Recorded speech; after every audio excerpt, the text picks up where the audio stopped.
Gente,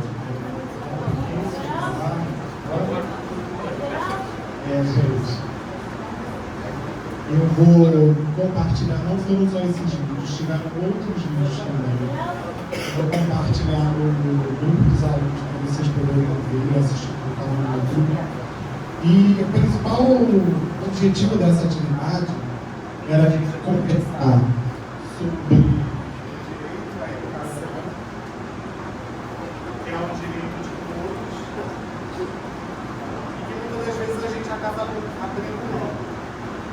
para fazer com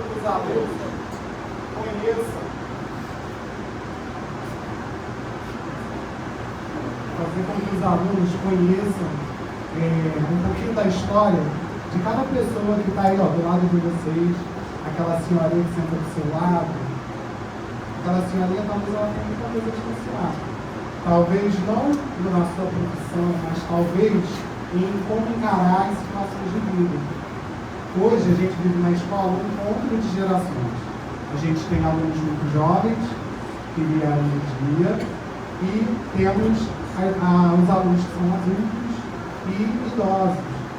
E é importante a gente ter consciência e entender essa convivência de diferentes idades.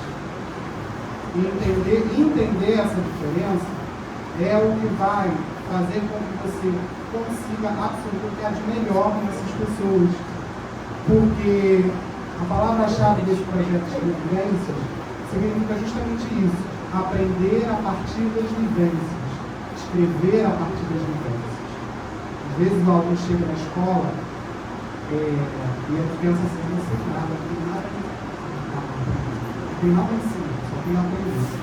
Mas eu duvido, se abrir um quadro elétrico aqui na minha frente, eu não sei mexer em nada. Se eu chamar o senhor Rosendo, ele vai saber dizer onde liga, onde desliga, qual fio tem que ligar aonde, ele vai me dar uma aula. Por quê? Conhecimento está para além desse espaço de sala de aula. Eu não entendo nada de cantar, eu sei dar aula e muito mal. Mas se eu chamar aqui a minha colega aqui na Maria, ela vai me dar uma aula sobre nota, sobre canto, soprano, contralto, não sei nada disso. Então todo mundo aqui tem um pouquinho de conhecimento que pode dividir com o outro. E é importante que a gente faça essa divisão. Porque vocês são jovens, trazem a energia de vocês, o olhar mais rápido, mais dinâmico para as coisas. Os idosos e os adultos, eles trazem a experiência, a calma de analisar aquela situação, porque ele já viveu. Muitas das vezes você está passando por um problema e o senhorzinho está do teu lado, já teu. E ele vai saber te dar um conselho, falar sobre a experiência de vida dele e talvez te ajudar a vencer esse desafio que você está vivendo. Entendeu, gente? Vamos dar continuidade, a hora está voando. Agora eu gostaria de chamar o professor Márcio para falar um pouquinho sobre o trabalho que eu fiz de geografia.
Oi? Tá bom. gente começou a Copa do Mundo, né? E a gente ouve muita gente. Eu gosto de olhar futebol nas minhas aulas, eu acho que os alunos estão percebendo isso. E eu acho que o brasileiro tem mania de falar muito mal do país ao longo do ano, só que parece que o orgulho de ser brasileiro só surge em anos de Copa do Mundo, né? A gente fala que ama o Brasil, que bota a camisa, que vibra, que tá rua, bota a bandeirinha verde e amarela, mas muitas vezes eu acho que esse amor tem um pouco de hipocrisia, uma vez que o Brasil, na verdade, ele não é uma coisa só. O Brasil é um retalho de culturas diferentes, porque o Brasil ele é formado por inúmeros povos indígenas diferentes. O Brasil foi formado por população preta que veio da África sequestrada para ser escravizada no Brasil. O Brasil também é formado por uma população muito grande de imigrantes. Eu botei alguns quadros ali apresentando para vocês a origem da maioria dos imigrantes. Muitos deles, a maioria vem de Portugal, depois a gente tem os italianos, a gente tem os espanhóis, né? E às vezes a gente aceita muito mais a cultura europeia e rejeita e tem muito preconceito com os traços culturais que a gente herdou da África e os traços culturais da nossa terra, que vem das populações indígenas, tá? Houve uma tentativa muito grande de apagamento da cultura e da história da população africana que aqui chegou e da população indígena que aqui estava, que tiveram suas terras roubadas, tá? E a gente vai tentar demonstrar isso, tá? Apesar da gente reconhecer traços culturais que chegaram até aqui, que a gente preserva, que a gente abraçou. A gente tem que entender que o Brasil não é uma coisa só.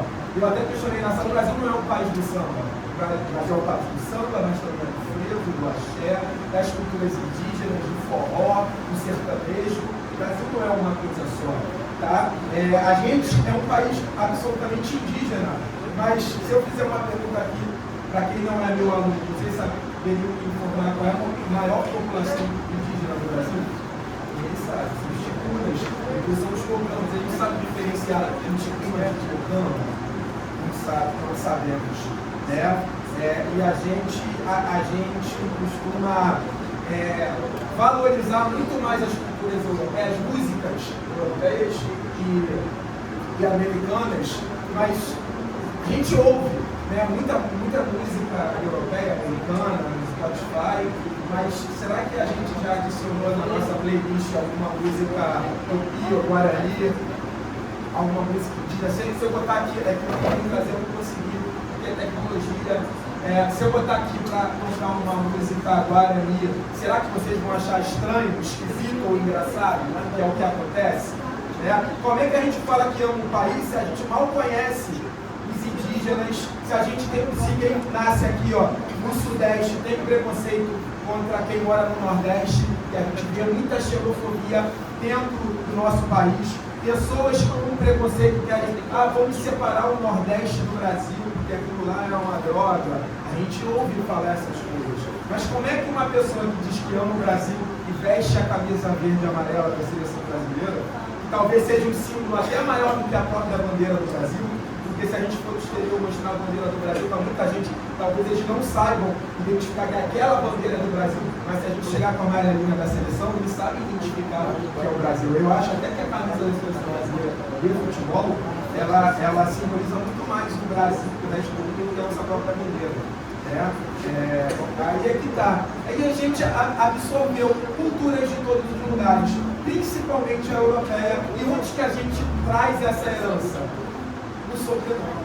Tá? Aí eu fiz uma pesquisa com todos os alunos, pegamos o sobrenome de todos os alunos, e a gente vai apresentar para vocês alguns, que nem todos vieram, nem todos conseguiram o Brasil. Qual é o seu sobrenome?